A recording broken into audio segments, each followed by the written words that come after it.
Hey everyone, welcome back to the channel and welcome back to another layout update. So I haven't done one in a while, a few things have been going on, etc. And I just went through a phase of kind of losing the mojo, as it were, to actually do stuff. However, I'm back. I've been doing stuff for the past couple of days, and I'm going to show you what I've been doing and where the layout is at now and what's next for the layout. So let's crack on. So the first thing that's happened, guys, is the siding that was on this layout. It was originally that just there and that curved round, and this was one big loading dot covered all these screws, etc. Now, after actually running the layout and trying to do some shunting, etc., it wasn't practical for shunting at all, because obviously the loader comes in from there, it goes all the way down, and then it comes in there, and if you've got a driver's van and everything, it's just that's way too fiddly and there's not enough room. So I wasn't happy with it. So what did I do? I went to the old Morley baseboard and took up 2 points, reusing the points that I already had. And what we did is took up the ballast around the curved piece and took the curved piece out. And I measured up the straight piece that was in there. It's actually one long piece of flexi from all the way down here, all the way up. So I cut out the piece of flexi to the length of the point, inserted the point, and now we have the capability to run trains into the station or into the goods line, and there's still the passing loop there for when carriages are in the station. So now we've also done a nice long siding that when I want to do shunting, etc., I can shunt things up into there, I can shunt things down into here, nice and easy. Tested it, all runs well. Obviously I've soldered all my wires. It's not the greatest solution. I'm not very good at soldering wires to the bottom of the track, so I solder it to the sides. But once I've once I've painted, then ballasted, and I've painted the tracks, you won't notice it. Obviously I know it's there, and you guys will know it's there, but you won't be able to visually see it, especially at an exhibition. As it's been such a while ago as well, I can't remember how far along I was with this, but obviously I've now got my fence in place. So my next job is to now add bushes and flowers and everything else that's around the fence on the side of the hill. And obviously build up all this again, so grass and paint, and build up a loading dock front here, as if there was a loading dock this side. And I've also put some supports underneath now. That's actually for when it's back in the cupboard, it sits on the brackets nicely, but also it gives a little bit of space for the wiring and everything underneath, and keeps it all tidy under there, because that goes all the way along. So my next big task to do is to paint the track and ballast it, but also I'm going to be adding a dipole semaphore signal, probably here, which means I've got to cut out, as this is only paper mache, I'm going to cut out like a block, make a retaining wall on the inside, and then a working semaphore signal kind of here. Now this will be good because what I have done or I'm going to do to this. So basically it'll be working, and obviously it shows. It means that I can have a good string come in, right? It could be dropping off, say it comes in with 6 widens in the guard's van, but it's only dropping off 3.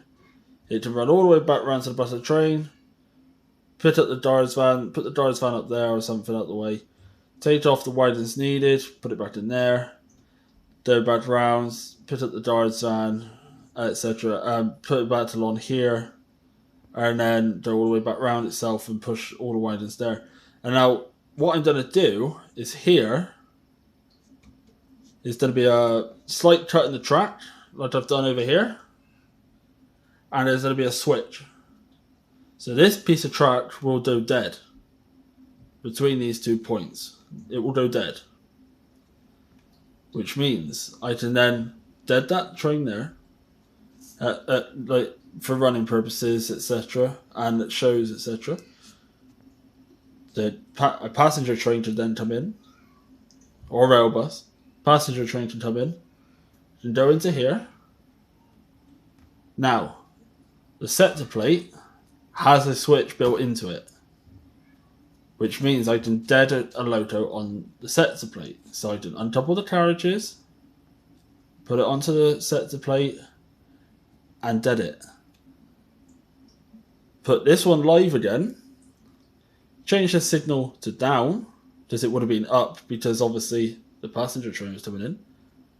And then I can then take the dish train back out, put that into the fill yard siding, and then obviously that would then go back to up once it leaves. And then once this train in the station is all sorted, it will then go down and he can go off. So that's the next big thing that I want to get wired in, etc. I'm also going to cut out a piece of this down here. Sounds like a lot of cutting of the scenery, but I'm going to be cutting out a piece here to put tolling stage in. Just because I want that bit to says, like I said, I've put a switch in there as well. I want to be able to have like some trains idling in there, like they're tolling up, etc. A lot of people, if you've watched the previous updates, all the uncouplers I've now taken out. Reason being is this one here, I'm going for a more old school design of just having a see-through piece of plastic, because nothing will need to go past there, rolling stock wise, and same here. So those will be fine. So what I'm going to be doing is using the holes. Put in the little tiny circular magnets that you can get for fridges, etc. And on the rolling stock, if we grab a piece here, I'm going to be using the double O gauge method, and I've used this method on 009 before. Put in a slight bent piece of wire on there, like an L shape with a little flick.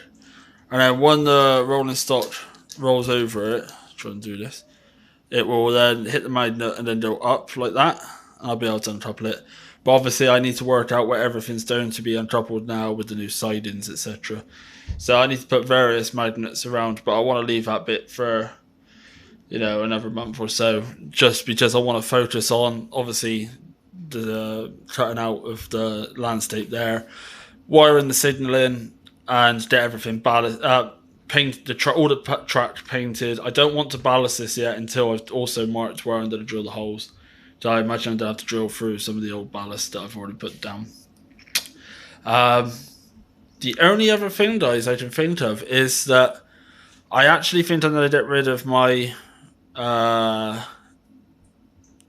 point levers and replace it with a hut that goes here, like a signal hut. Not like a signal box, but a small like hut. Will's do one. That I'd like to get, and then obviously branch off some point rodding and everything. Just because there's quite a few points on here now, and I don't think they would all be manned by hand. So a little box will go here, a little hut will go there, so that you'd have a clear view up the line there, and then obviously of the whole station and goods area. And obviously the traverser will be done by hand. Traverser sector plate will be done by hand. So that's where we are, guys. I'm sorry about it took so long, but I just didn't want to rush into making decisions about where the layout was going when I didn't have any motors actually complete it. I wanted to do it whilst I had the ideas in my head, whilst it was fresh. And I drew out kind of where things are going and how things were going to be done, because obviously that required quite a lot of time and effort to cut out the exact size of the point, make sure it all lined up, soldered all the joints, soldered all the wires on, and make sure that it all ran lovely, which it does. In this video, I will include some running shots of the locos running into the station. But yeah, until the next one, guys, it won't be as long as this time. It'll be a lot quicker. Probably have one out within the next 7 days of this video going live. So yeah, if you have enjoyed, guys, remember to leave a like, subscribe to the channel, comment, let me know what you think about the ideas for the future. If you've got any ideas, I am all ears. And yeah, I'll catch you later, guys. Bye for now.